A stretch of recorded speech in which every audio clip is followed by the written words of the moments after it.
Cette voie s'ouvre sur la marche d'une femme anonyme qui déplace avec elle, pas à pas, les limites au sol, dans une déambulation sans frontières.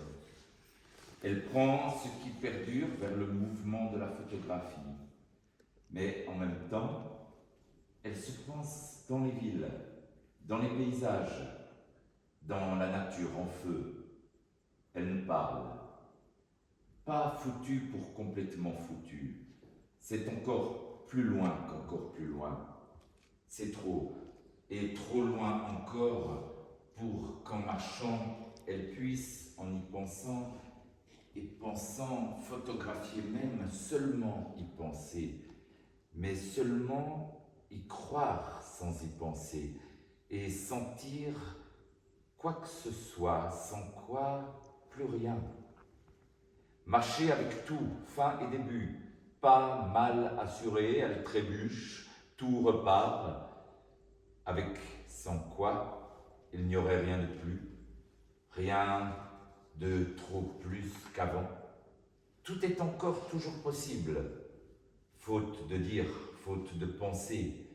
Il reste cet écart, un trou dans cet écart, une photo, une pensée qu'attendent, qui sont là, comme stagnantes, derrière toute attente, froidement et sans affect. Elle marche pour attendre. Elle oublie dans l'attente ce qui fait attendre, mais elle attend. Elle imagine rien d'autre qu'attendre, et le fait sans imaginer d'autre chose possible ou impossible, sans rien d'imaginable. Dans les villes, aux limites disparues avec son appareil, elle multiplie son visage sans autre forme de regard, de sensation et même de rencontre. Elle avance. Et comme elle marche sans penser, sans regarder, sans horizon, rien de précis, elle fait mine de regarder. Et elle ne fait même pas semblant de montrer quoi que ce soit. Elle tourne, elle prend des prises, amène ses pas, puis retourne encore un pas, un autre, un de plus, sans rien prévoir, mais voir.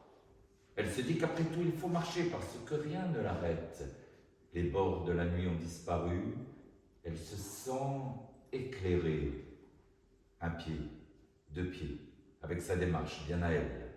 Elle frôle un bout de trottoir sans y penser. Elle saute par-dessus les rainures, puis une autre, pour s'approcher.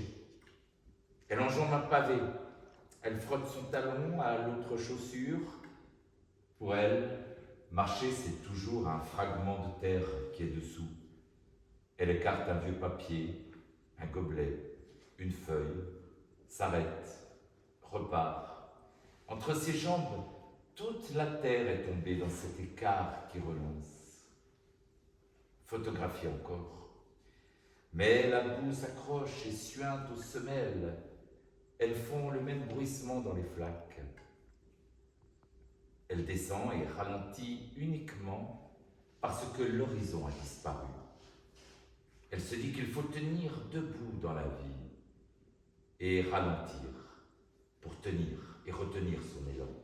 Partir, aller, parcourir, aller voir et partir encore. Monter et se pencher devant soi comme une virgule à l'envers. Traverser, monter ses jambes et ses genoux pour mieux voir, puis le corps entier suit. Elle retient à l'avance. Elle courbe sa tête penchée elle aussi, car photographier, c'est regarder sans voir. Mais au fond, peut-être que toutes les villes se ressemblent et que c'est la même route. De pluie, c'est pire. La photo s'inverse dans les flaques. La ville se reflète et se double. Elle apparaît ainsi à l'envers. Seules ses semelles échappent au miroir. Mais un soleil en effacera les traces. Ce qui fait voir fait disparaître. Parce que toute solitude provient de la perte de son autre, de son double. Mais dans l'ombre, sans épaisseur, quelque chose lui dit que ses yeux sont partis avec la dernière image. Toute photo est un regard paradoxal, sans retour, sans capture.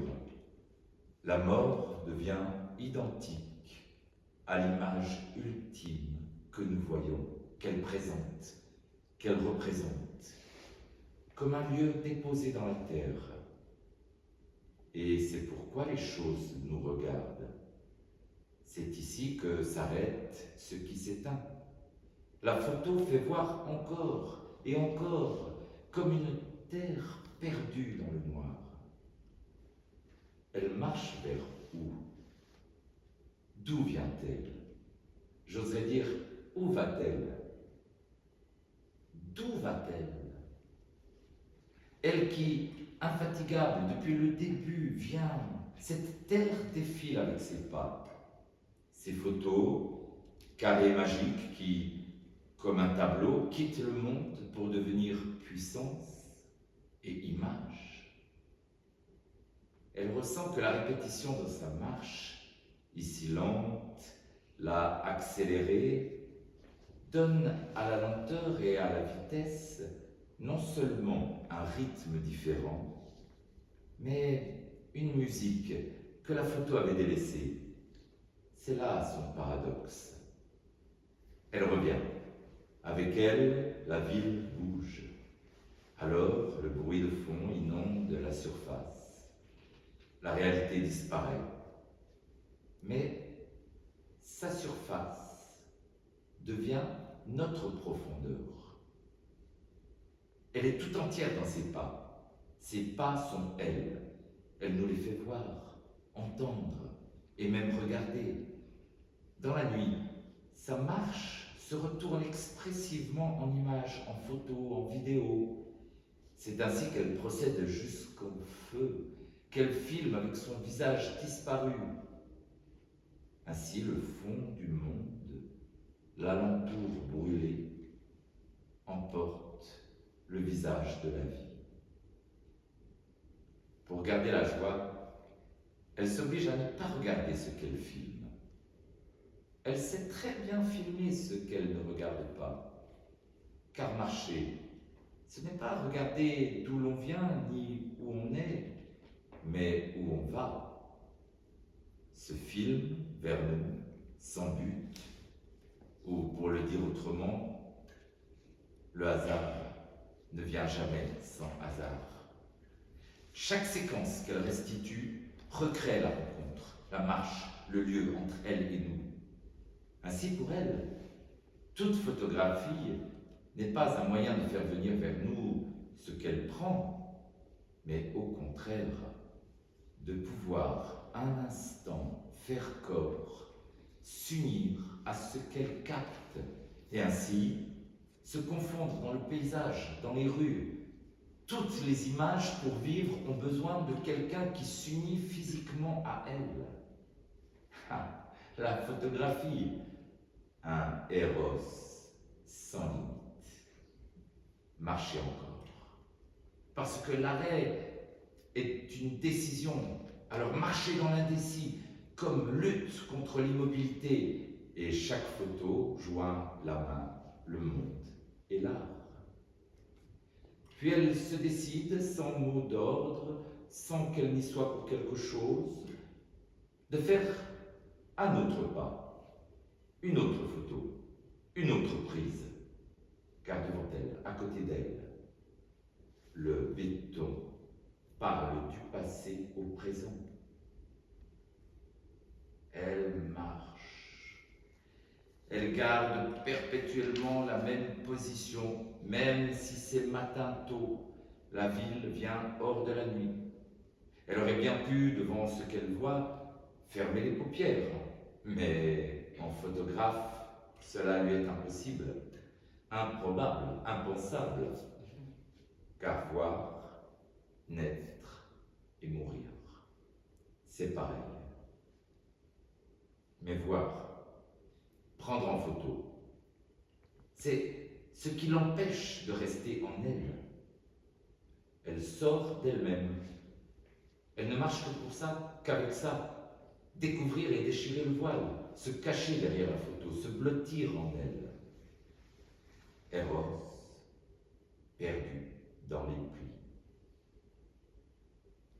Elle éprouve parfois jusqu'au dégoût cet art qu'elle aime pour s'y perdre. Puis encore, elle marche, rien ne l'arrête, même si un jour, la ville d'aujourd'hui deviendra comme les autres, comme si le futur était déjà derrière. Les photos sont des vagues, ses yeux et ses regards sont couleur de l'eau.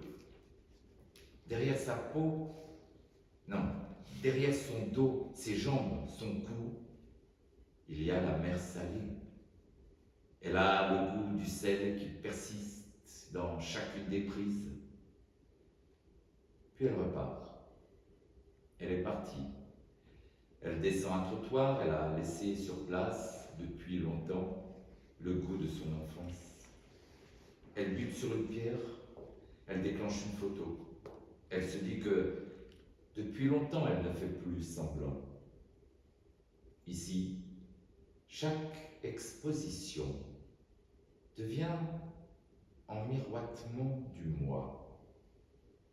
Et c'est pourquoi l'art exige que les dieux se retirent pour devenir à son tour l'auteur dans cette nouvelle ombre. Dans chaque ville, elle passe toujours devant une cour d'école. Des enfants amusés tuent la mort avec des cris vrais, des armes fictives. Elle sait que chaque œuvre est une lutte à vie contre la